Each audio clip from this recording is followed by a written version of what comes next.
అందరూ కూడా ప్రార్థనలో ఏకీపించాలని ప్రభు పేరట మిమ్మల్ని కూడా కోరుతాం. ప్రార్థన చేసుకుంటాం. సర్వోన్నతుడు, సర్వశక్తిమంతుడు, పరమందు ఆసీనుడైన తండ్రి మీ స్తోత్రం. మీరు మమ్మల్ని ప్రేమించి ఈ రాత్రి స్థానిక సంఘం ద్వారా ఈ మాటలు విని మిమ్మల్ని కనపరుచుకునే భాగ్యం మా అందరికి ప్రసాదించినందుకు స్తోత్రం.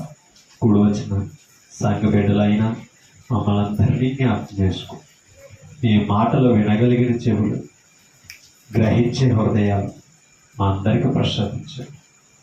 మీ మాటల మీద మేము మనసు పెట్టి మనస్ఫూర్తిగా మీ వాక్యాన్ని విని అంగీకరించి మీ మాటల ప్రకారంగా మేము జీవించగలిగిన భాగ్యాలు ప్రసాదించమని తండ్రి, ప్రతి ఒక్కరిని బలపరచమని, మరి అలాగే మీ వాక్యం చెప్తుండగా వివరించగలిగిన జ్ఞానం, మీ పరిశుద్ధాత్మ సహాయం, సహకారాన్ని మాకివ్వండి తండ్రి.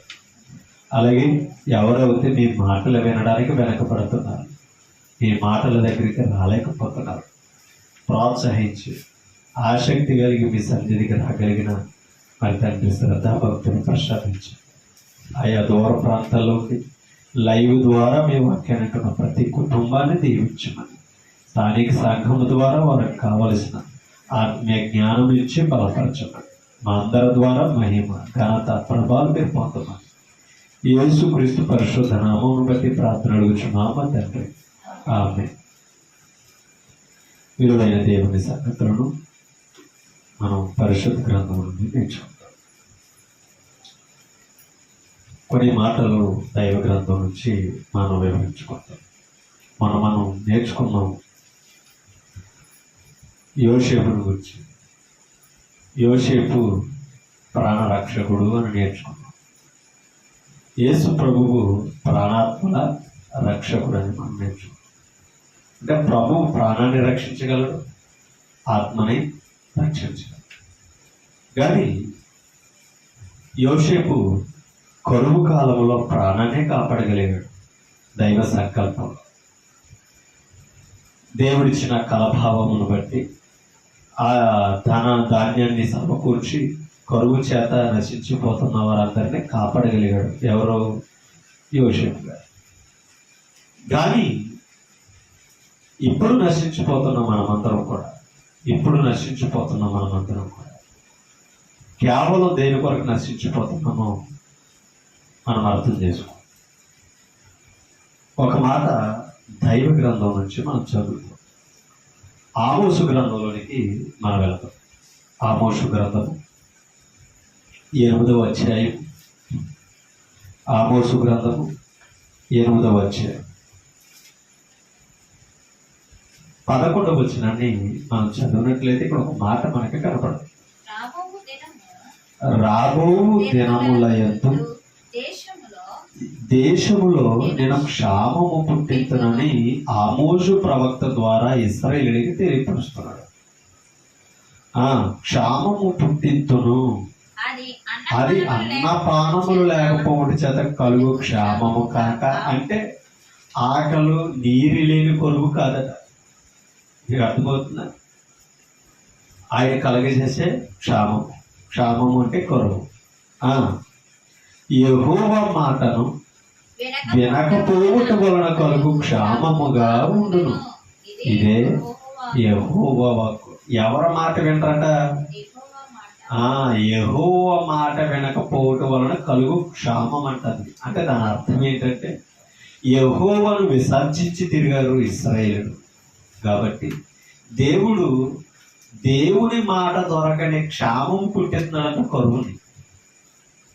మీకు అర్థమవుతుందా? అంటే దాని అర్థం ఏంటంటే ప్రవక్తల ద్వారా హెచ్చరికలు ఉండవు. ఎవరికే? ఇశ్రాయేలుకి. ప్రవక్తే కదా దేవుని మాటలు బోధించేవాడు, దేవుని ప్రణాళికను వివరించేవాడు.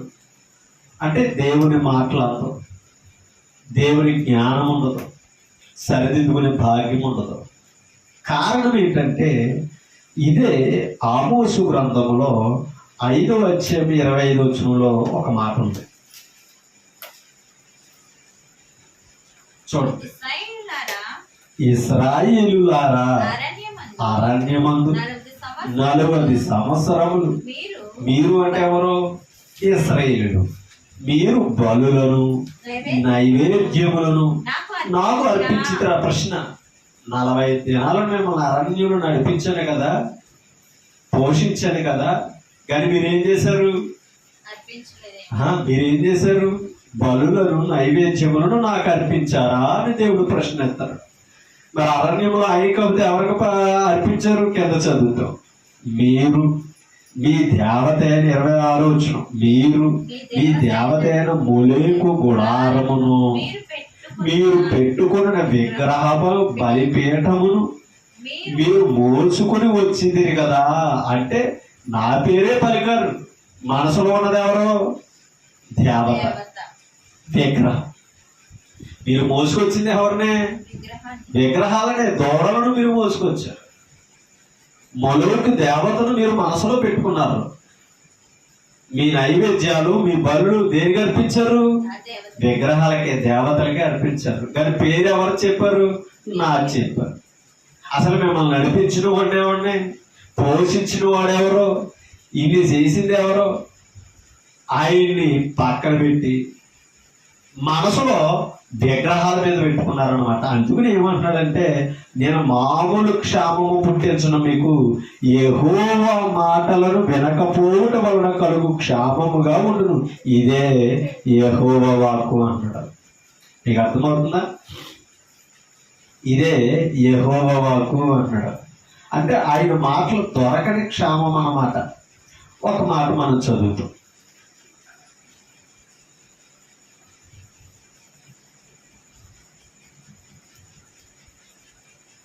ఒకసారి 12 వచనం కూడా చదువు. కాబట్టి జనులు యెహోవా మాట వెదకుటకై ఈ సముద్రము నుండి ఆ సముద్రము వరకు, ఉత్తర దిక్కు నుండి తూర్పు దిక్కు వరకును సంచరించుదురు గాని అది వారికి ఏది దొరకదో?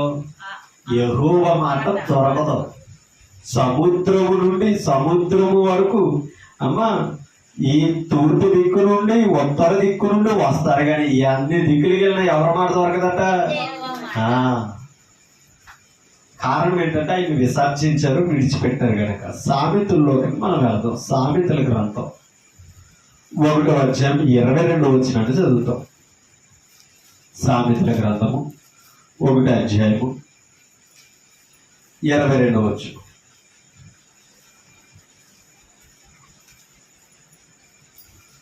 చూడండి. ఎట్లనగా జ్ఞానము లేని వారులారా, మీరెన్నాళ్ళు జ్ఞానము లేని వారుగా ఉండకూడదు.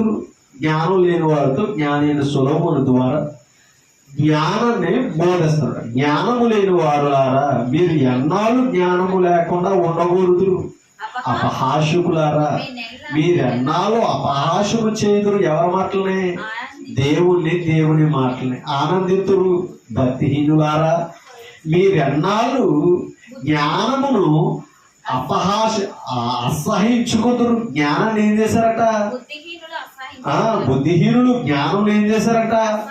అసహించుకుందరు. నా గద్దింపు విని తిరుగుడి. ఆయన చెప్తున్నాడు, నా గద్దింపు విని తిరుగుడి, ఆలకించుడి, నా ఆత్మను మీ మీద కుమ్మరించుదును అని చెప్తున్నాడు. ఆ ఆత్మ మీ మీద కుమ్మరింపబడాలంటే ఏం చేయాలి? నా గద్దెంపులు విని నా వైపు తిరగాలి. ఎక్కడి నుంచి తిరగాలి? విగ్రహాల నుంచి, దేవతల నుంచి. ఎవరి వైపు తిరగాలట? దేవుని వైపు తిరగాలి. అక్కడ ఒక మాట చెప్తున్నాడు చూడండి. నేను పిలవగా మీరు వినకపోతిరి. ఎలా పిలిచాడు? ఇశ్రాయేలుని ప్రవక్తల ద్వారా. నా చెయ్యి చాపగా ఎవరినో లక్ష్య పెట్టకపోయిరి. అంటే ఎన్నాళ్ళు చెయ్యి చాపాడు, నడిపించాలని అనుకున్నాడు. అందుకనే మత్తయి సువార్త 24వ అధ్యాయంలో ఒక మాట మాట్లాడతాడు చూడండి. మత్తయి సువార్త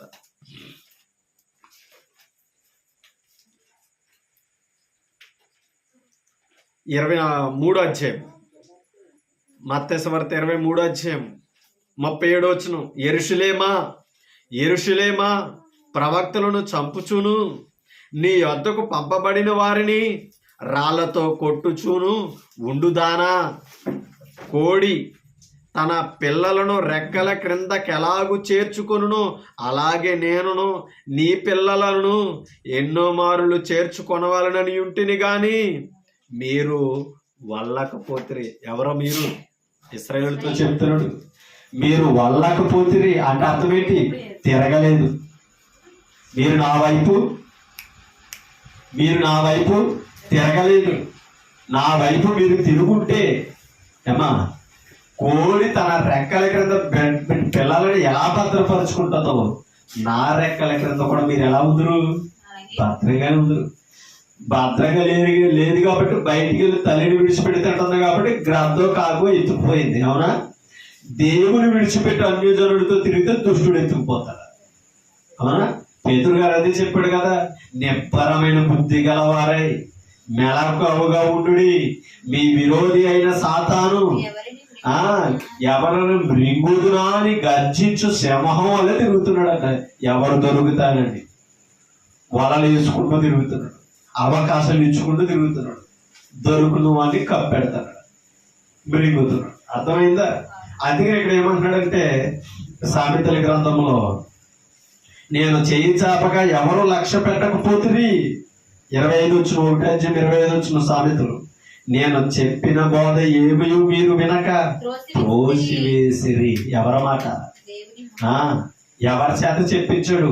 ప్రవక్తల చేత. అందుకనే యెరూషలేమా ప్రవక్తలను చంపుచూను, నీ వద్దకు వచ్చి పంపబడిన వారిని రాళ్లతో కొట్టుతూ ఉండుదానా. నీతిని బోధించిన వారందరిని ఏం చేసిందంట? నీతిని బోధించిన వారందరిని, యెరూషలేము అంటే మహాపట్టణం, మహారాజు పట్టణం, తన ప్రజలు కూడుకునే పట్టణం. ఇశ్రాయేలు జనమంతా త్రోసివేశారట. ఆయన మాటలు వినలేదట. ఎవరిని గద్దించి మాట్లాడితే చంపుతూ వచ్చారట. అదే మార్గంలో క్రీస్తు వస్తే క్రీస్తును కూడా వదలకుండా చంపింది ఆ యోధ మతం ఇశ్రాయేలు. నీకు అర్థమవుతుందా? అదిగిన అంటున్నాడు, మీరు ఎన్నాళ్ళు నేను చెప్పిన బోధ ఏమీ వినక త్రోసివేసిరి, నేను గద్దింపగా లోబడకపోతిరి. ఒక మాట 28 అప్పుడు వారు నన్ను గురించి మొర్ర పెట్టుదురు గాని నేను ప్రత్యుత్తరం మీకుందును. ఎందుకని? పేరు నాది. మీరేమో మనసులో మరొకటి పెట్టుకుని భక్తి చేస్తున్నారు. ఓకేనా? ఇవాళ వాక్యమే, గ్రంథాలు పట్టుకునే మాట్లాడుతున్నాం, క్రైస్తవులుగానే పిలువబడుతున్నాం. కానీ యథార్థమైన క్రైస్తవుడువా? సత్యములు ఎదుగుతున్నావా? సత్యమును బట్టి ఆరాధన చేస్తున్నావా? సత్య సంబంధమైన నా సంఘములను ఉన్నవా అంటే వాటితో పర్లేదు. ఆమె క్రైస్తవులు కదా? క్రీస్తులు ఇచ్చిన బాప్తిస్మే పొందలేదా? క్రీస్తు ఇచ్చిన గ్రంథాలమే చదువుతలేదా? క్రీస్తు నామనే ప్రార్థన చేస్తలేదని భ్రమపడుతున్న క్రైస్తవులు ఇవాళ ఉన్నాం. మరి అదే క్రీస్తు సంఘమని పెట్టుకోవే అమ్మా. అన్నీ క్రీస్తు పేరటే చేస్తున్నాం. మరి ఆయన సంఘానికి, నువ్వు వెళ్ళే సంఘానికి, నువ్వు వెళ్ళి ఆరాధించే ఆరాధనకి ఆయన పేరంటమే అంటే అక్కడ ఆయనతో పని లేదు. పేరుదేమున్నదని అంటావు, ప్రభుదేమున్నదని అంటావు. కాబట్టి ఇలా మిస్అండర్స్టాండింగ్ చేసుకోవడం వలన భక్తులు మన ఆత్మకి క్షీణత ఉంటాయి. ఇశ్రాయేలు ఆ పొరపాటు చేసాడు, గద్దించాడు. ఇవాళ అదే పొరపాటును ఖండించడానికి క్రైస్తవ బోధకులు చెబుతుంటే, బోధకులు నిలబెట్టి బోధిస్తుంటే ఖండించే బోధకుడు వద్దని అంటారు. అంతేనండి? ముఖ్సూటిగా మాట్లాడే బోధకుడు మాకు వద్దు, ఉన్నట్టుగా మాట్లాడే మాకు బోధకుడు వద్దు. మమ్మల్ని సంతోషపరచాలి, ఆనందపరచాలి. మేము ఎలా బ్రతికినా చూస్తూ వెళ్ళిపోయే బోధకుడు ఎవరైనా ఉంటే మాకు కావాలి. అలాంటి పరిస్థితుల్లోని వాళ్ళు ఉన్నారు. అందుకని అంటున్నాడు, నేను ప్రత్యుత్తరం మీకుందును, మీరు మొర్ర పెట్టగా నేను ప్రత్యుత్తరం మీకుందును, నన్ను శ్రద్ధగా వెతకెదరు కానీ నేను వారికి ఏమవును, నేను వారికి కనబడను. ఎందుకని? నా బోధ త్రోసేశారే, నా మాట, నా గద్దింపుకు పడలేదే, వారు మార్గాలు విడలేదే. కష్టాల్లో మొర్ర పెడితే నేను ఎలా అంటాను? బుద్ధి వచ్చేకి వెతికితే నేను ఎలా తిరుగుతానని అన్నాడు. ఓషియా గ్రంథంలోనికి వెళ్తాం. ఓషియా గ్రంథం 5వ అధ్యాయము 6వ వచనం. ఇశ్రాయేలు యొక్క 6వ వచనం. వారు గొర్రెలను ఎడ్లను తీసుకుని యెహోవాను మళ్ళా దేవుని వెతకడానికి ఏం పట్టుకుని వస్తారట? ఎందుకని? ఇందాక ఆమోసు గ్రంథంలో చదువు ఏమన్నాడు? అమ్మా, బలులను అర్పణలను అరణ్యములు 40 దినాలు నాకు అర్పించరా అని అన్నాడు. యెహోవా దూరమైన పరిస్థితి అర్థమైన తర్వాత యెహోవాను దర్శించాలని వెతకాలని ఏం పట్టుకుని వస్తున్నారట? గొర్రెలను ఎడ్లను తీసుకొని యెహోవాను వెతకబోదురు, కానీ ఆయన వారికి తన్ను మరుగు చేసుకున్నందున వారికి కనబడకుండును. తను ఏం చేసుకున్నాడంట? ఆయన మరుగు చేసుకున్నాడు. ఎలా మరుగు చేసుకున్నాడో? ప్రవక్తను పంపకుండా, ప్రవక్త వాక్కులు లేకుండా, ఆయన నోటి బోధ లేకుండా ఏం చేశాడంట? మరుగైపోయాడు. ఎదురు చూస్తున్నారు, దేవుని మాట లేదు, దేవుని ప్రణాళిక లేదు. అసలు వారు ఏం చేస్తున్నారో అర్థం కావడం లేదు. కారణం ఏంటంటే దేవుడు మరుగయ్యాడు. నిజంగా దేవుడే విడిచిపెడితే కనుక మన జీవితాలు చీకటి జీవితాలే. ఆయన కృప ఉన్నంత వరకు మనం వెలుగుతాం. అర్థం చేసుకో. ఆయన కృప చూపితేనే మనం బ్రతకగలుగుతాం. మీకు అర్థమవుతుందా? ఒకసారి 15వ వచనం కూడా చదువుతాం. 15వ వచనం. వారు మనసు తిప్పుకొని నన్ను వెదకు వరకు, చూడండి, వారు మనసు తిప్పుకొని నన్ను వెదకు వరకు నేను తిరిగి నా స్థలమునకు పోవదును. మీకు అర్థమవుతుందా? ఎలా వెతకాలంట ఆయన్ని? ఎలా వెతకాలంట? మనసు తిప్పుకోవాలి. ఎంతగా ఆల తిరుగుతున్నారు కానీ ఏ తిరుగుతలేదు. అందుకనే కదా ఏమా కష్టం వచ్చినప్పుడు, ఆకలితో అలమటిస్తున్నప్పుడు ఏమన్నారు ఇశ్రాయేలుడు మోషేతో? ఇంటికైనా అరణ్యంలోకి మమ్మల్ని తీసుకొచ్చో, మమ్మల్ని చంపడానికైనా మమ్మల్ని తీసుకొచ్చో, మీ దేవుడు లేడు, నువ్వు లేవు, మాకు నీళ్ళు ఇవ్వలేకపోతున్నారు, మాకు ఆహారం పెట్టలేకపోతున్నారు. మేము వెనక్కి వెళితే ఆ ఐగుప్తులో వారు తినగా కొండల దగ్గర మాకు మాంసము కొరువు లేదు, వారికి మిగిలినంత మేమే. అది ఇప్పుడు వారి మనసు అంతా ఎక్కడ ఉంది? వెనక్కే ఉంది. మీకు అర్థమవుతుందా? ఇప్పుడు మన మనసు కూడా ఎక్కడ ఉంది? లోకం మీద ఉంది.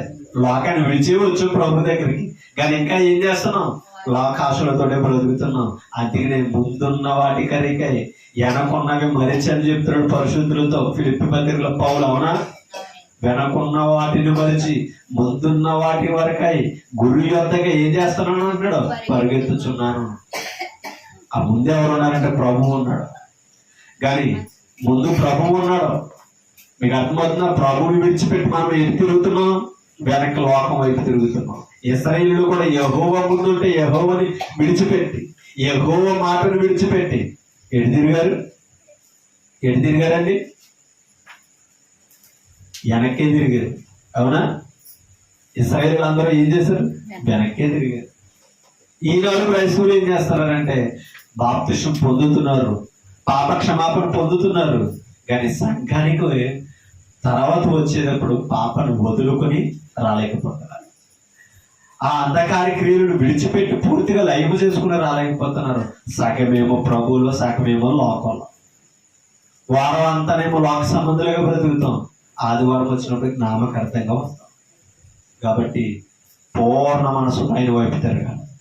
మీకు అర్థం? పూర్తిగా ఆయన వైపు తిరిగితేనే కానీ మనకు రక్షణ లేదు. అందుకనే జ్ఞానము లేనివారు ద్వారా మీరు ఎన్నాళ్ళు జ్ఞానమును అపహాసిస్తారు, ఎన్నాళ్ళు అసహించుకుంటారని చెప్పాడు. ఎందుకంటే జ్ఞానము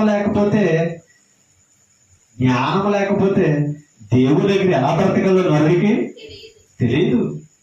6వ అధ్యాయం ఇదే గ్రంథంలో 6వ అధ్యాయం 3వ వచనం చదువుతాం. చూడండి. యెహోవాను గూర్చిన జ్ఞానము సంపాదించుకుందాము. మరి యెహోవాను విడిచిపెట్టినంత కాలం ఏమి లేదు? యెహోవా జ్ఞానం లేదు. మనుషుల జ్ఞానమే ఉంది అక్కడ, లోక జ్ఞానమే ఉంది అక్కడ ఇశ్రాయేలుకి. ఇప్పుడు ఆయన చెప్తున్నాడు, మీరు తిరిగి ఆయన వైపు రాగలిగితే, ఆయన వైపు మరలుకుంటే ఏం సంపాదించుకోవచ్చు? అంటే దేవుని జ్ఞానం లోకంలో దొరకదో, దైవ ప్రజల దగ్గరే దొరుకుతుంది. దైవం ఉన్న స్థానంలోనే దొరుకుతుంది. ఆనాడు ప్రవక్తలు ఆ యెరూషలేములో ఆయన మందిరంలో ప్రకటించారు. ఈనాడు సంఘములో మనం బోధింపబడతాం. ఎవరి జ్ఞానం? దేవుని జ్ఞానం ఎక్కడ దొరుకుతుంది? సంఘములో దొరుకుతుంది. అందుకనే రండి, యెహోవాను గూర్చిన జ్ఞానము సంపాదించుకుందాము. రండి, యెహోవాయే చూడండి, యెహోవాను గూర్చిన జ్ఞానము సంపాదించుకున్నటకు ఆయనను అనుసరించదము. అంటే ఇప్పుడు యెహోవా జ్ఞానం దొరకాలంటే ఏం చేయాలి? ఆయనను అనుసరించాలి.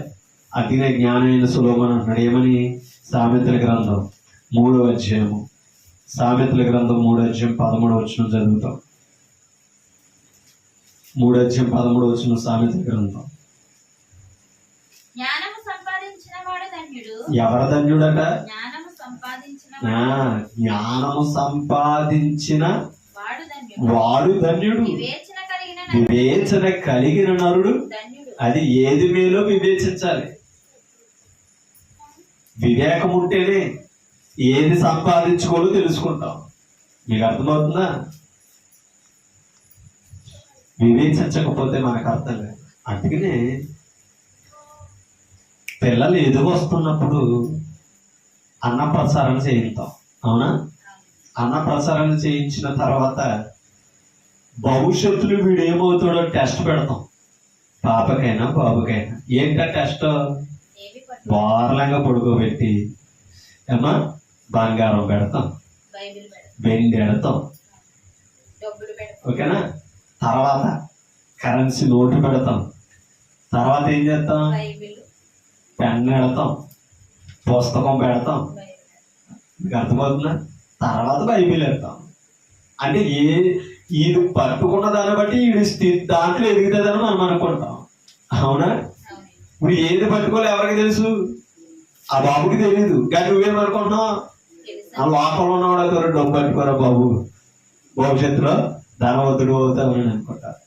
చదువు వీళ్ళు తెలిసినోడు ఏమనుకుంటాడు అంటే ఆ పెన్నో పేపరో పట్టుకోరా బాబు, నువ్వు అంబేద్కర్ లా గొప్పడు అయిపోతా, గ్రంథాలు రాసేది కానీ అంటాడు. అవునా? అదే దైవ భక్తుడు ఉంటే, దైవ స్వార్థికుడు ఉంటే ఏం పట్టుకోవాలని కోరుకుంటాడో? గ్రంథాన్ని పట్టుకుంటే దైవ జ్ఞానం సంపాదించుకుంటారో అని కోరుకుంటాడు. కానీ ఏది పట్టుకోలే ఎవరికి తెలియదు. నుంచున్న వాడికి బట్టి రకరకాల ఆలోచనలు ఉంటాయి. మీకు అర్థమవుతుందా? ఆ చుట్టుపక్కల నుంచి వచ్చిన వాళ్ళకి ఆలోచన ఒకటి ఉంటది, కన్నవాళ్ళకు ఆలోచన ఉంటది, వీడికేమో ఏమీ తెలియదు. మీకు అర్థమవుతుందా? అంటే పసుకోనికి ఏం తెలుస్తుంది? ఏమవ్వాలో దైవ చిత్తం. అది పట్టుకున్నంత మాత్రాన ఇప్పుడు పట్టుకోవచ్చేమో, అది చూసి గుర్చిపోవచ్చేమో. అవునా కదా? ఒకవేళ బైబిల్ పట్టుకున్నాడు సువార్థికుడు కొడుకే, విశ్వాస కొడుకే, పట్టలేని ఆనందమే. మీకు అర్థమవుతుందా? పట్టలేనంత ఆనందమే.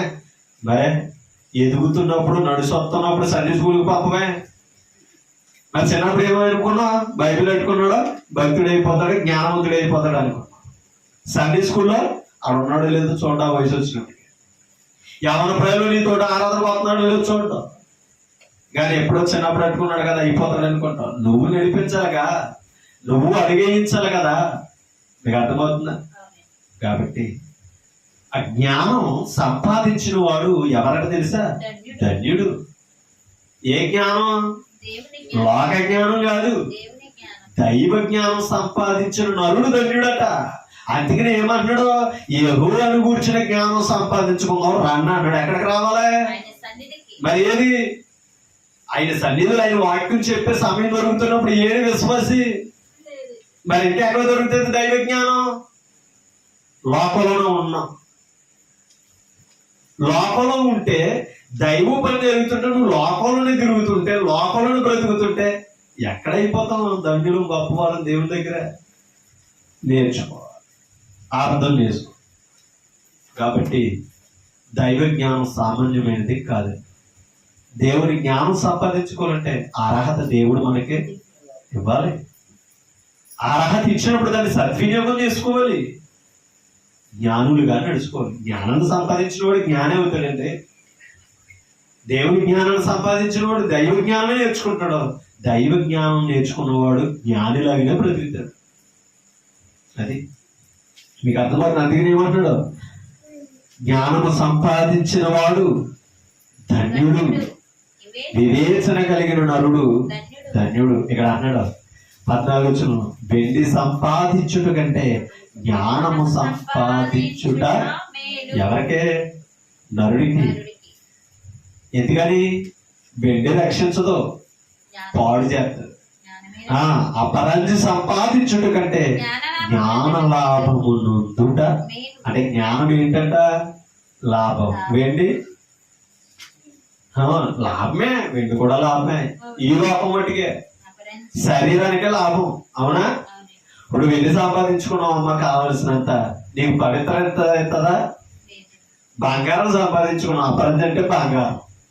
బంగారం సంపాదించుకున్నావు, ఒంటి నిండా వేసుకున్నావు, పరిశుద్ధుడు అవుతావా? అవ్వలేదు. పాప క్షమాపణ కలుగుతుందా? లేదు. అది జ్ఞానం సంపాదించుకుంటే నువ్వు పరిశుద్ధుడు ఎలా అవ్వాలా జ్ఞానం చెప్తుంది. జ్ఞానం ఎక్కడ దొరుకుతుంది? యెహోవాను కూర్చున్న మాటలో దొరుకుతుంది, ఆ బోధలో దొరుకుతుంది. అంటే ఇప్పుడు మళ్ళీ పవిత్రపరిచేది ఏది? దేవుని జ్ఞానం. దేవుని వాక్యం మనల్ని పవిత్రపడుతుంది. అదే మీకు అందకుండా చేస్తానని చెప్పాడు ఇశ్రాయేలుతో. ఎందుకు తెలుసా? విసర్జించి తిరిగారు, విడిచిపెట్టి తిరిగారు. ఇప్పుడు రెండు ఓషే గ్రంథానికి మరలా ఓషే గ్రంథం తీసారా? 6వ అధ్యాయం 6వ వచనం చదువుదాం ఒకసారి. ఇప్పుడు నేను బలిని కోరలేదు నేను బలిని కోరను గాని కనికరమునే కనికరమునే కోరుచున్నాను. ఏం కోరుతున్నాడంట? కనికరాన్ని. కనికరాన్ని కోరుతున్నాడట.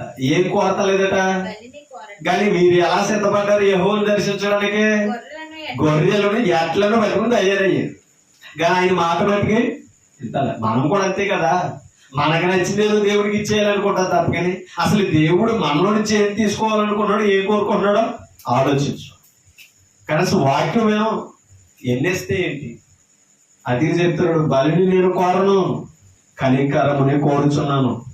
దహన బలుల కంటే దేవుడు కూర్చిన జ్ఞానము నాకు ఇష్టమైనది. ఎంత అద్భుతమైన మాట అండి అది. బలుల కంటే ఏది ఇష్టమైనదంట? దేవుని కూర్చిన జ్ఞానం ఇష్టం. ఇవాళ దేన్ని ఇష్టంగా తీసుకోవాలి? దేన్ని ఇష్టంగా తీసుకోవాలి? జ్ఞానాన్ని ఇష్టంగా తీసుకోవాలి. మీకు అర్థమవుతుందా? జ్ఞానం సంపాదించడం లాభకరం అనుకోవాలండి. అసలు దైవం దగ్గరికి రావడం, వాక్యాన్ని వినడం నా జీవితం మేలుకరమైనది అనుకోవాలి. మీకు అర్థం? అందుకనే ఏమన్నాడు?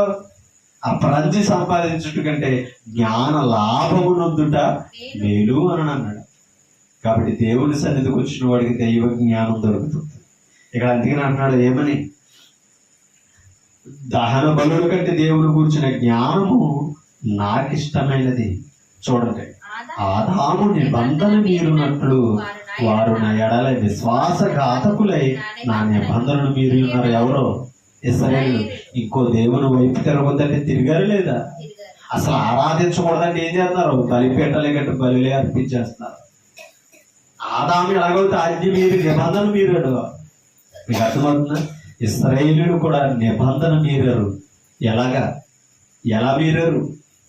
దేవుడు వద్దన్నది చేసి, ధర్మశాస్త్రాన్ని విసర్జించి. ఇంకో మాట మీకు చూపిస్తాను చూడండి. 4వ అధ్యాయం ఇదే పుస్తకంలో 4వ అధ్యాయం 4వ అధ్యాయం మొదటి వచ్చిన చదువుదాం. ఇశ్రాయేలులారా యెహోవా మాట ఆలకించుడి. చూడండి, ఇశ్రాయేలులారా యెహోవా మాట ఆలకించుడి. సత్యమును కనికరమును దేవుని కూర్చిన జ్ఞానమును దేశమందు లేకపోవట చూసి యెహోవా దేశ నివాసులతో అంటే ఇశ్రాయేలు సంఘముతో ఏం చేస్తున్నాడంట? వ్యాజ్యమాడుచున్నాడు, గొడవ పడుతున్నాడంట. ఎవరో? దేవుడు.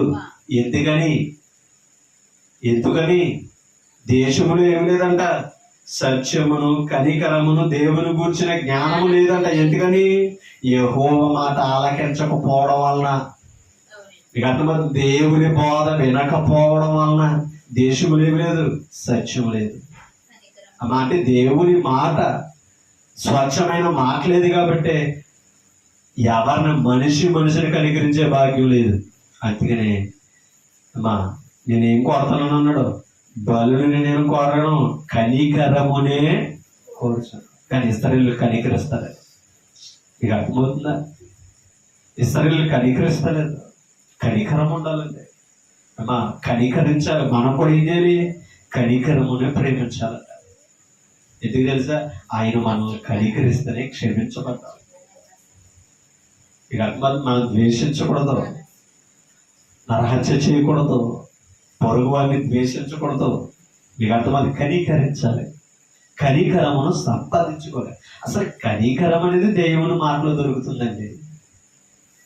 కనికరము లేదట, దేవుని గురించిన జ్ఞానము లేదా. దేవుని జ్ఞానం లేకపోతే మనిషి దేవుని దగ్గర ఎలా బ్రతుకుతాడు?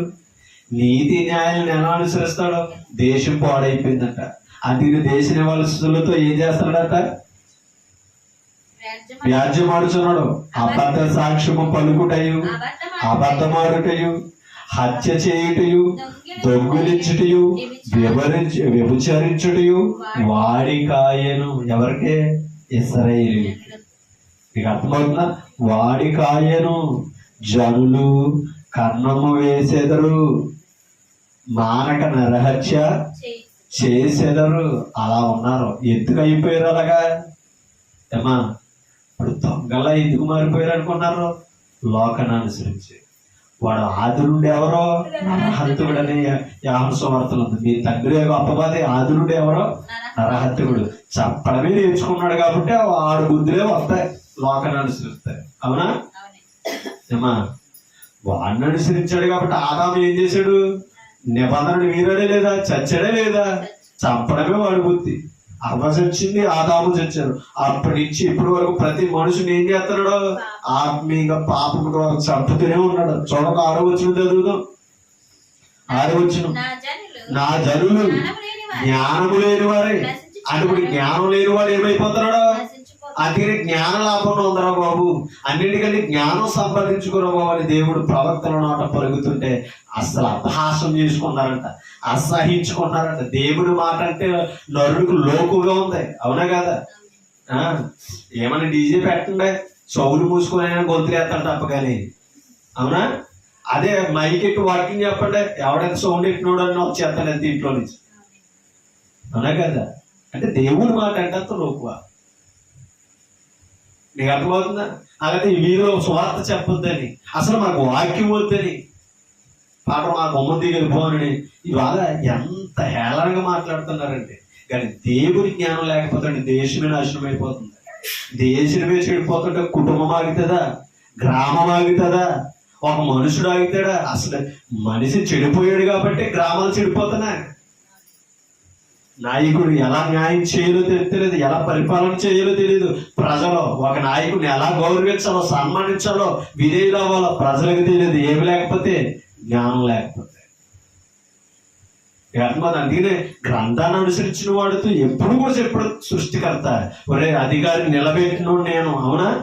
అధికారులకు విధేయంగా ఉండమన్నది నేను. పైనుంచి తప్ప ఏ అధికారం భూమి మీద లేదు. పాలన చేయించేవాడు ఆయన, ప్రజలను నియమించింది ఆయన, చట్టాలను ఏర్పరిచింది ఆయన.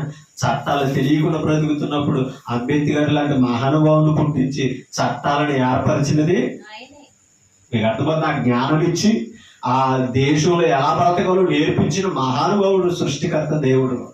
ప్రతి మనుషుల్లో ఒక్కొక్క కాలంలో ప్రజలను ఎలా కాపాడుకోవాలో నడిపిస్తాడు. మీకు అర్థమవుతుందా? దేశముడు ఎలా పోరాడాలో, శాంతివంతంగా ఎలా పోరాడాలో పోరాడు యోధులను నిలబెట్టాడు. మీకు అర్థమవుతుంది? మహానుభావులు నిలబెట్టాడు, స్వతంత్ర యోధులను చూపిస్తున్నాడు. కానీ ఇప్పటికీ లేదు. లోకం ఆ మనిషిని చూస్తుంది, అక్కడే ఆగిపోతుంది తప్ప కానీ అలా పుట్టించి అలా నడిపించిన సృష్టికర్తను మటుకు చూస్తారు. మీకు అర్థమవుతుందా? అంబేద్కర్ గొప్పవారు, ప్రపంచాన్ని నడిపించగలిగి జ్ఞానాన్ని గ్రంథాన్ని రాయగలిగాడు. కానీ ఆ అంబేద్కర్ పుట్టించిన వాడు సృష్టికర్త యేసుక్రీస్తు. మీకు అర్థమవుతుందా? మరి ఆయన అంత గొప్పవాడు అయితే ఆయనకి ఆ జ్ఞానం ఇచ్చి ఆ పుట్టుకులు ఆ స్థితిని ఇచ్చిన దేవుడు ఇంకెంత గొప్పవాడండి. కానీ వాళ్ళ మనుషుడే మాకు దేవుడు అనుకునే పరిస్థితిని వాళ్ళు మనం ఉన్నాం. ఆలోచించాలి. కానీ దేవుడు మరిచిపోతున్నాం. అందుకనే దేవుడు మరిచిపోవడానికి కారణం ఏంటి తెలుసా? జ్ఞానం లేకపోవడం. ఓకేనా? అందుకని అక్కడ చెప్తున్నాడు చూడండి, నా జనులు జ్ఞానము లేని వారై నశించుచున్నారు, నీవు జ్ఞానమును విసర్జించుచున్నావు. ఇశ్రాయేలుతో చెప్తున్నాడు. మొదటి అధ్యాయంలో చదివాం కదా, ఇశ్రాయేలు యెహో మాట ఆలకించుడి. అందుకనే కదా చెప్తున్నాడు, నీవు జ్ఞానమును విసర్జించుచున్నావు. అంటే జ్ఞానం ఎక్కడ ఉంది? ఆయన మాటలో ఉంది. వద్దన్నాం. గనుక గనుక నాకు యాజకుడవు కాకుండా నాకు యాజకుడవు కాకుండా నేను నేను నిన్ను నిన్ను విసర్జించును. విసర్జించుదును. నీవు నీ దేవుని ధర్మమును చూడండి. మరచితివి. నీవు నీ దేవుని ధర్మమును మరచితివి ఎక్కడ కనుక ఉంది? ధర్మం ధర్మశాస్త్రంలో ఉంది. ఆ గ్రంథాన్ని తోసేశారు. అవునా? నిబంధనలు మీరారు. ఆయన మాటలు వద్దన్నారు, దూరం అయిపోయింది. ఇప్పుడు ఏమి లేదు? ధర్మం లేదు, కనికరం లేదు, న్యాయం లేదు, సత్యం లేదు. మరి దేశం ఎలా ఉంటది? ప్రశించిపోతుంది. అది దేశమే పాడైపోతుందండి, కుటుంబం కూడా నాశనం అయిపోతుంది దేవుని మాటలేకపోతే. అది దేవుని మాటలతో కుటుంబాలు కట్టుకో, దేవుని మాటలతో మన జీవితాలు కట్టుకోవాలి. అప్పుడు ఆ కుటుంబం గ్రామానికి విధేయ చూపించాలి. అందుకని ఒక రాజు అయినా ఒక సామాన్య పౌరుడైనా దేవుని విలువలు తెలుసుకోవాలి, దైవ నడిపింపుతో బ్రతకాలి. అందుకని అక్కడ అన్నాడు ఏమని, జ్ఞానమును విసర్జించుతున్నావు గనక నీవు నాకు యాజకుడు కాకుండా నేను నిన్ను విసర్జింతును. నీవు దేవుని ధర్మశాస్త్రమును నీవు దేవుని ధర్మశాస్త్రమును మరచితివి గనుక నేనును నీ కుమారులను. మర్తును. అది ధర్మశాస్త్రాన్ని వదిలేయారు కాబట్టి ఎవరిని మర్చిపోతున్నారట నీ కుమారుడు అంటే అర్థం ఏంటి? నెక్స్ట్ జనరేషన్లో మరొక తరం పైన అర్థమవుతుందా? మరొక తరం, ఆ మరొక తరం పుట్టింది. దేవుని మాటకు విధేయత చూపలేదు కాబట్టి ఏమైపోతున్నారు? నశించిపోతున్నారు. 7వ వచనం చదువుతాం. తమకు కలిమి కలిగిన కొలది తమకు కలిగిన కొలది వారు నా ఎడల అధిక పాపం చేశారు. అంటే విస్తరించి లోకములో ఆస్తి పెరిగే కొలది ఏమైపోయారంట? పాపము చేశారు. జలసాలన్నమాట. పాప భోగాలు చేస్తున్నారన్నమాట. ఎక్కడుంది? అందుకనే మోషే ఏమన్నాడు? ఐగుప్తు ధనము కంటే నీ యెహోవా ప్రజలతో నింద భరించుట గొప్ప మేలు. గొప్ప మేలుని తీసుకున్నాడు. పరో కుమారుడు అనిపించుకున్నట్టు కంటే క్రీస్తు విషయమైన ఎంత గొప్ప భాగ్యం ఎంచుకున్నాడు. అల్పకాల పాప భోగములను అనుభవించుకున్నట్టు కంటే దేవుని ప్రజలతో శ్రమలు అనుభవించడం మేలు అనుకున్నాడు. మీకు అర్థమవుతుందా? అంటే ధనం ఉన్న అక్కడ భోగం ఉంది, ధనం ఉన్న అక్కడ పాపం ఉంది, విస్తరించడమే. అందుకని ఏమంటాడు? 7వ వచనం, తమకు కలిగిన కొలది వారు నా ఎడల అధిక పాపము చేశారు కనుక వారి ఘనతను నీచ స్థితికి మారుతున్నారు. గొప్పవారు అయ్యారు కానీ ఏమైపోతున్నారు నీచ స్థితికి అంటారు. వస్తున్నారు. అదేంట్రా అంత గొప్పవాడు అలా బ్రతుకుతున్నాడు? అవునా కాదా? ధనవంతుని బట్టి చూస్తారా? లక్షణాలను బట్టి చూస్తారు. అవునా? ప్రవర్తనను బట్టి చూస్తారు. చుట్టూ పూట వేసుకుని కూర్చున్నాడు. మీకు అర్థమవుతుందా? కాలు మీద కాలు వేసుకుని సిగరెట్ కాలుతున్నాడు. పక్కన ఉన్నవాడు ఏం చేస్తాడు? మీకు అర్థమవుతా? లాగి సొక్క వేసుకుని నిక్కర వేసుకుని కూలి పని చేస్తున్నాడు, ముక్కు మూసుకుంటున్నాడు. ఆయనకి తేడా నీకు ఏమి లేదు. నువ్వు లోకంలో ఎదిగేమో బుద్ధి పెరగల. మీకు అర్థమవుతుందా? విందుల్లో విలాసాలలో ఏం చేస్తున్నాడు? తాగి తందనాలు పడిపోయే పరిస్థితి అండి ఇవాళ. మీకు అర్థమవుతుందా? గొప్పలు అందరూ అలాంటి పబ్బుల్లోనూ దొరుకుతున్నారు ఇవాళ. మీకు అర్థమవుతుందా? చట్టానికి దొరికేటప్పటికి తలదించుకున్నారు. మీకు అర్థమవుతుందా? మూతికి మోకానికి మాస్క్ పెట్టుకుని వెళ్తున్నారు. గొప్పలే, ధనవంతులే. మరి ఏం చేస్తున్నావు? నీచ పనికి వెళ్తున్నావు. నువ్వు పేదవాడివే. దేవుడి మాట అంటే ధనవంతుడి కంటే గొప్పవాడు. మీకు అర్థమవుతుందా? కాబట్టి ధనవంతులుగా బ్రతికి లోకంలో చెడు బుద్ధులతో ఉండే కంటే పేదరికంతో, మీకు అర్థమవుతుందా, ఉన్నదానితోటే దేవుని సన్నిధిలో తృప్తి పొందుట మేలు. అది నేర్చుకోవాలి. అందుకే ఇక్కడ చెప్తున్నాడు, నేను నీ కుమారులను మరుతును తుదకు. చూడండి, తమకు కలిగిన కొలది వారు నా ఎడల అధిక పాపం చేశారు కనుక వారి ఘనతను నీచ స్థితికి మార్చుదును. 8వ వచనం, నా జనుల పాపములను ఆహారముగా ఎవరో యాజకులు. మీకు అర్థమవుతుందా? జనుల పాపములను ఆహారంగా చేసుకున్నారట. మీకు అర్థమవుతుందా? ఏమా విగ్రహాలకు బలి అర్పించవలసింది ఎవరు? అర్పించవలసింది ఎవరు? యాజకులు. మీకు అర్థమవుతుందా? మరి అహరోని ఎవరికి అర్పించాడు? మీకు అర్థమవుతుందా? ఆ దూడలు చేసి బలి అర్పించలేదా ఇశ్రాయేలు? యెహోవా ఇదే అని అనలేదా? అను దానితో ఆహారం సంపాదించుకున్నారంట. సత్యాన్ని ప్రకటించి నువ్వు అనుభవించాలి కనుక అబద్ధాన్ని బోధించి కాదు. ఆహారాన్ని మృంగులంటూ నా జనువును మృంగుదురు అని యెషయా గ్రంథంలో చెప్తున్నాడు. ఇక అర్థమవుతుందా? సొమ్ము చేసుకున్నారని ఎలా విశ్వాసులతో. ఇక అర్థమవుతుందా? ఆత్మను రక్షించే బోధ లేదండి. అందుకని ఇవాళ కామెంట్లు ఇక మనం ఎలాగోలాగానే కాలుకు వచ్చేస్తున్నాయి కదా, బ్రతుకుతున్నాం కదా, హ్యాపీగా ఉంటున్నాం కదా అని అనుకున్నాం తప్పని వచ్చే విశ్వాసకి ఏం చెప్పి బ్రతికిస్తున్నాం? వచ్చే విశ్వాసకి ఏం చెప్పి బ్రతికించాలి? ఏం చెప్తే వాడు ఆత్మ రక్షింపబడుతుంది అన్న ఆలోచన లేదు. అందుకని ఇక్కడ చెప్తున్నాడు, నా జనులు పాపములను ఆహారముగా చేసుకుంటారు కనుక జనులు మరీ అధికముగా పాపము చేయవలనని వారు ఏం చేస్తున్నారంట? యాజకులు మరీ ఎక్కువగా కోరుతున్నారట. కాబట్టి జనులకు ఎలాగో యాజకులకును అలాగే సంభవించను. ప్రజలు ఒకటే, యాజకులు ఒకటే కాదు అమ్మా. విశ్వాసం ఒకటే, పాస్టర్ ఒకటే కాదు. బోధకుడికైనా విశ్వాసికైనా తీర్పు మటుకి తథ్యం. వాక్యంతో వేళాకోళలు అంటే దేవుడితో వేళాకోళలతో బ్రతికితే ప్రజలు ఎలాగో యాజకులు అలాగే, సేవకుడు ఎలాగో విశ్వాసం అలాగే. కింద చదువుతాం, వారి ప్రవర్తనను బట్టి నేను వారిని శిక్షిస్తును. వాడు యాజకుడ విశ్వాసం అనేది ఉండదు. దేవుడి శిక్షిస్తూ మొత్తే ఎవరినే లెక్క చేయడు. మీకు అర్థమవుతుందా ఇవాళ? కాబట్టి బోధ చేస్తున్నా మనం చాలా జాగ్రత్తగా ఉండాలి. ఈ భూమి మీద అడుగులాంటి జీవితం వెళ్ళిపోతాయి. ఏ విద్యలో బ్రతికినా జీవితం వెళ్ళిపోతాయి. కానీ ఆ జీవితానికి లెక్క చెప్పాలి. ఏమన్నా దేవుణ్ణి ఎరగల నితీశ్వర 969 సంవత్సరాలు బ్రతికాడు. అవునా? రికార్డు ఉన్నదంతే. దేవుని గురించి ఏం చేసినాడు అక్కడ రికార్డు లేదు. ఎన్ని సంవత్సరాలు బ్రతికితే ఏంటి, ఎంత సంపాదిస్తే ఏంటి? మీకు అర్థమవుతుంది? దేవుని సన్నిధిలో ఒక దినము గడుపుట 1000 దినముల కంటే శ్రేష్టం. ఆ భాగ్యం ఎంచుకోవాలి. చూడండి, వారి ప్రవర్తనను బట్టి నేను వారికి ప్రతీకారము చేతును అని మాట్లాడతాడు. ఒక మాట యోహాను సువార్త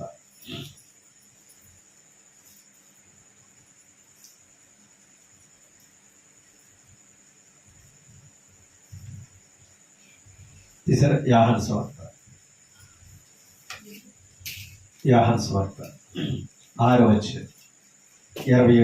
చదువుకోవచ్చు.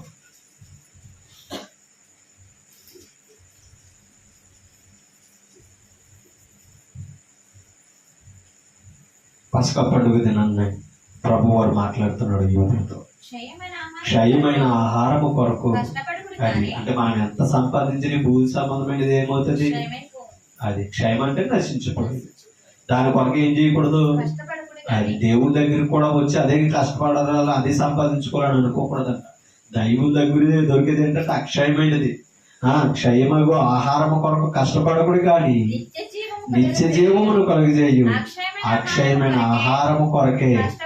దేని కొరకు కష్టపడాలంట? నిత్య జీవాన్ని కలిగజేసే దాని కొరకు ఏం చేయాలి? దేని కొరకు కష్టపడాలి? నిత్య జీవాన్ని కలుగజేసే దాని కొరకు కష్టపడాలి. అది ఏదట? అక్షయమైన ఆహారము, క్షయమైనది కాదు. చూడండి, మత్తయి సువార్త 4వ అధ్యాయము 4వ వచనం. మత్తయి సువార్త 4వ అధ్యాయం 4వ వచనం. అందుకు ఆయన, మనుషులు రొట్టె వలన మాత్రము కాదు గాని దేవుని నోట నుండి వచ్చి ప్రతి మాట వలనను జీవించునని వ్రాయబడి ఉన్నదని యేసు ప్రభు సాతానుతో చెప్తారు. ప్రభు దగ్గరకు వచ్చిన వారు నరుడు ఎలా బ్రతుకుతాడో తెలియదు. దేని వలన బ్రతుకుతామంట? దేవుని నోట నుండి వచ్చే మాట వలన. ఆయన నోట నుంచి వచ్చిన మాట ఏది? వాక్యం. ఇప్పుడు అదే మాట ఏమన్నాడు ఆమోసు గ్రంథంలో?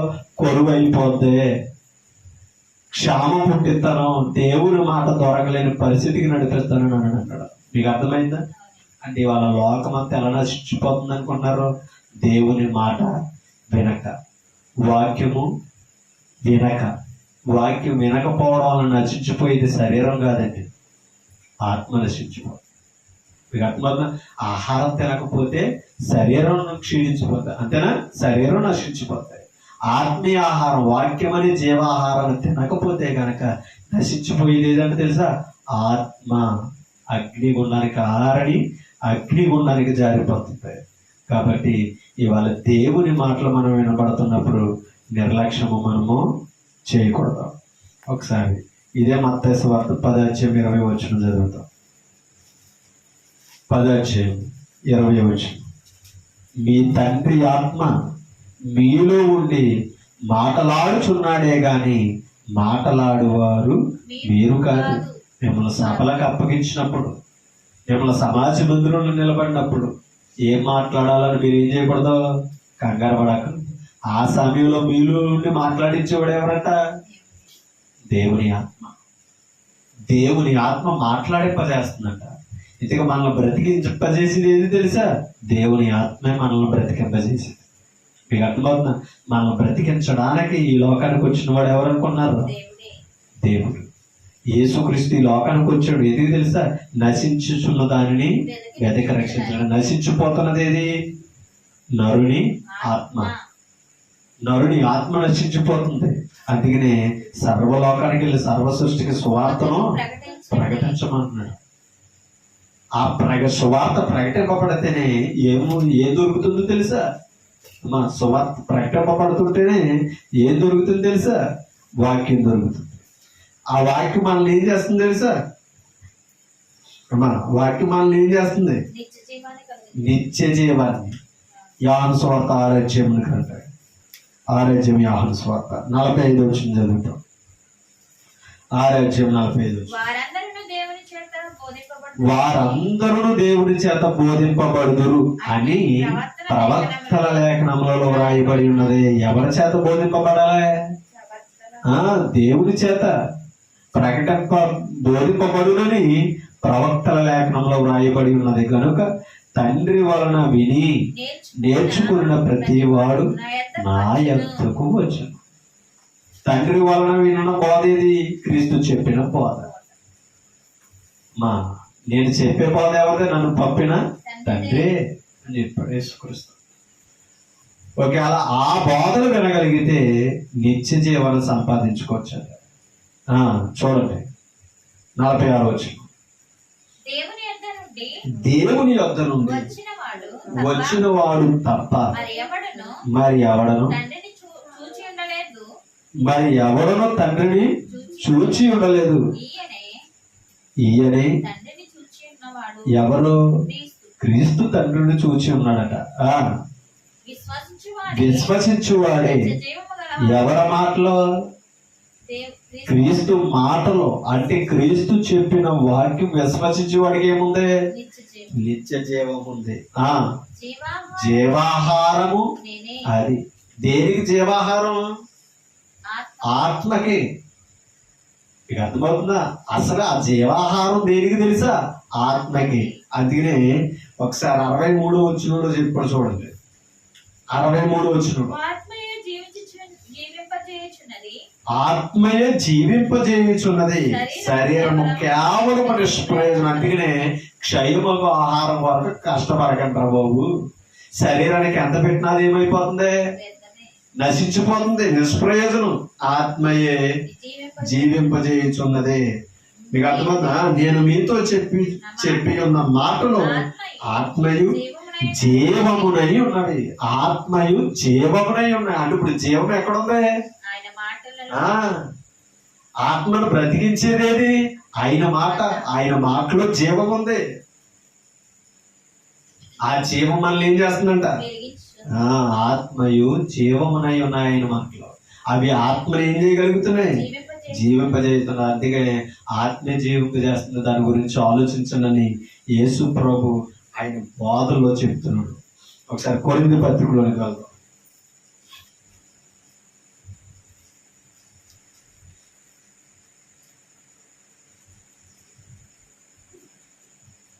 15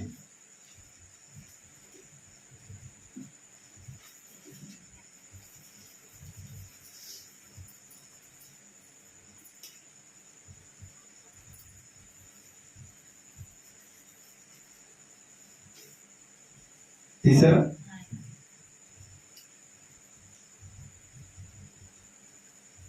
ఒకసారి 44 వచనాలు చదువుతాం. ప్రకృతి సంబంధమైన శరీరముగా విత్తబడి ఎప్పుడు చదువుతాం. ప్రకృతి సంబంధమైన శరీరముగా విత్తబడి ఆత్మ సంబంధమైన శరీరముగా లేపబడును. ప్రకృతి సంబంధమైన శరీరం ఉన్నది గనుక ఆత్మ సంబంధమైన శరీరము కూడా ఉంది. అంటే ఇక్కడ బాప్తిస్మం గురించి మాట్లాడతాం, మృతుల పునరుత్థానాన్ని గురించి మాట్లాడతాం. బాప్తిస్మం పొందినవాడు మృతుల పునరుత్థానాన్ని పొందినవాడు. ఆ మృతుల పునరుత్థానం పొందినవాడు ఆత్మ సంబంధి. మీకు అర్థమవుతుందా? ప్రకృతి సంబంధమైన శరీరం అయితే ఎవరు అనుకున్నారు? బాప్తిస్మం పొందని వ్యక్తుల గురించి మాట్లాడతారు. ఆయనకి ఏమి లేదు, మృతుల్లో నుంచి పునరుత్థానం లేదు. బాప్తిస్మం పొందిన వాడికి ఏముంది? మృతుల నుంచి పునరుత్థానం ఉంది. కాబట్టి ఆత్మ సంబంధమైన శరీరము అని అంటున్నాడు. చూడండి, ఇందు విషయమై ఆదామును మొదటి మనుషుడు జీవించు. మీకు అర్థమవుతుందా? ఆదాము ఏమయ్యాడంట? జీవించు ప్రాణి ఆయనని రాయబడి ఉన్నది. ఎవరు? మొదటి ఆదాము. ఓకేనా? ఆదామును మొదటి మనుషుడు అని జీవించు ప్రాణి ఆయనని వ్రాయబడి ఉన్నది. కడపటి ఆదాము జీవింపజేయు ఆత్మయు ఆయను. ఎవరైనా కడపటి ఆదాము? యేసుక్రీస్తు. జీవింపజేసే ప్రాణి అంటే ఆయన ఎవరో? దేని జీవింపజేసేవాడు? ఆత్మను జీవింపజేసేవాడు. మరి శరీరమును జీవింపజేయలేడా? శరీరమును కూడా స్వస్థపరచగలిగిన వాడు. ఆలోచించాలి. ఏమా, మీకు అర్థమైందా? ఇప్పుడు లాజరు చనిపోయాడు, శరీరం ఉంది, ఆత్మ ఉంది. తిరిగి లేచడే లేదు మరణంలో నుంచి. అంటే దాని అర్థం ఏంటి? మృతుల నుంచి పునరుత్థానంలో ఆత్మను కూడా లేపగలిగిన శక్తిమంతుడని చూపించడానికే ఆయన బ్రతుకుండగానే లాజరును మరణంలో నుంచి బ్రతికించాడు. అంటే మరణం మీద కూడా ఈయనకి అధికారం ఉందని చెప్పడానికి. మీకు అర్థమవుతుందా? కాబట్టి మనము మరణించిన తర్వాత లేపబడాలి, బ్రతికింపబడాలంటే ముందుగా పాపముల విషయమే బాప్తిస్మంలో చనిపోవాలి, మృతుల పునరుద్ధానంలో పాలు పొందాలి. అప్పుడు మనం బ్రతికింపబడగలం. కాబట్టి మనం ఇవాళ ప్రకృతి సంబంధమైన మనుషులుగా ఉండకూడదు, ఆత్మ సంబంధమైన మనుషులుగా ఉండాలి. ఆత్మ సంబంధమైన మనిషి ఎవరైనా బాప్తిస్మంలో పాప క్షమాపణ పొంది మృతులలో నుండి పునరుద్ధానాన్ని పొందిన వాడు ఆత్మ సంబంధమైన మనిషి. ఆత్మను బ్రతికించుకునేవాడు, వాడికే జీవాహారం. అవునా కదా? జీవాహారాన్ని తీసుకునే వాళ్ళు ఎవరు? నమ్మి బాప్తిస్మం పొంది పాప క్షమాపణ పొంది ఆత్మను రక్షించుకున్నవాడే ఏం పొందుతున్నాడు? జీవాహారాన్ని తీసుకున్నాడు. ఆయన శరీరమును ఆయన రక్తమును తీసుకున్నాడు. ఇప్పుడు ఆయన ఏం చేస్తున్నాడు? ఇప్పుడు జీవింపజేస్తున్నాడు. దేన్ని? ఆత్మను. శరీరమును ఎలా జీవింపజేస్తున్నాడు? పాపము చేయకుండా. అంతేనా? ఇప్పుడు పాపం చేస్తే ఏది క్షీణించిపోతుంది అనుకుంటారు? శరీరం. ఇప్పుడు ప్రభువులో ఉన్న వాడికి శరీరము సురక్షితమే, ఆత్మ సురక్షితమే. ఎక్కడ? ఈ భూమి మీద సురక్షితంగా ఉంటది, పరలోకంలో కూడా సురక్షితంగా ఉంటది. ఎక్కడ? ఏది? ఆత్మ. నిత్య జీవం ఉంది. ఈ భూమి మీద జీవం ఉంది, చనిపోయిన తర్వాత నిత్య జీవం ఉంది. తిరగలేపబడే పునరుత్థానంలో పాలు పొందిన గొప్ప వ్యక్తి ఎవరన్నా ఉన్నారేనంటే యేసుక్రీస్తులో బాప్తిస్మం పొందిన వాడే. అందుకని ఏమంటున్నాడు 19వ వచనం, ఈ జీవిత కాలము మట్టుకే మనము క్రీస్తునందు నిరీక్షించిన వారమైన ఎడల మనుషులందరికంటే దౌర్భాగ్యం. క్రీస్తుని భూలోక సంబంధమైన అవసరతల కొరకు, మేలుల కొరకు నమ్మకూడదంట. ఆయన నమ్మితే ఏముందరని నమ్మాలి? ఈ లోకంలో అవసరం ఉంది, పరలోకంలో నిత్య జీవం ఉంది, మన ఆత్మకు బ్రతుకున్నదని నమ్మాలి. కాబట్టి ఈ ప్రకృతి సంబంధం అంటే ఈ జీవితము, ఈ 60-70 సంవత్సరాల భూమి మీద జీవితం కొరకు ప్రభుని నమ్మడం కాదు, పరలోకంలో ఉండడం కొరకు, మృత్యువులు జయించి పరలోకం చేరడం కొరకు ప్రభుని నమ్మాలి. ఆ బ్రతుకిచ్చేవాడు ఎవరంట? అదిగిన జీవాహారము నేనే, నిత్య జీవము కలగజేయు పరలోకము నుంచి దిగి వచ్చిన ఆహారమును నేనే, నా మాటలు ఆత్మయు జీవమునై ఉన్నవేనన్నాడు. అటువంటి ప్రభువులో మనం ఉండి ఆ క్షయమగు ఆహారాన్ని కాకుండా అక్షయమైన ఆహారాన్ని మనం తినాలి. కాబట్టి వారికి కొరువుగా ఉంది. ఇప్పుడు వాక్యం వినకపోతే కొరువు కాలం ఒకటి ఉన్నది. చనిపోతే వాక్యం దొరికే అవకాశం మృతులు ఆయన వాక్యమును సత్యమును వినరు. సమాధిలో వారి సత్యమును ఆశ్రయించాలని ఉన్నది యెషయా గ్రంథంలో.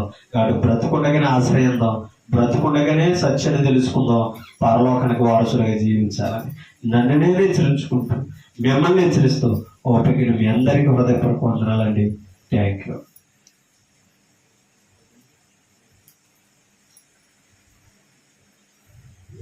నన్ను ప్రేమించి అవకాశం ఇచ్చిన తండ్రి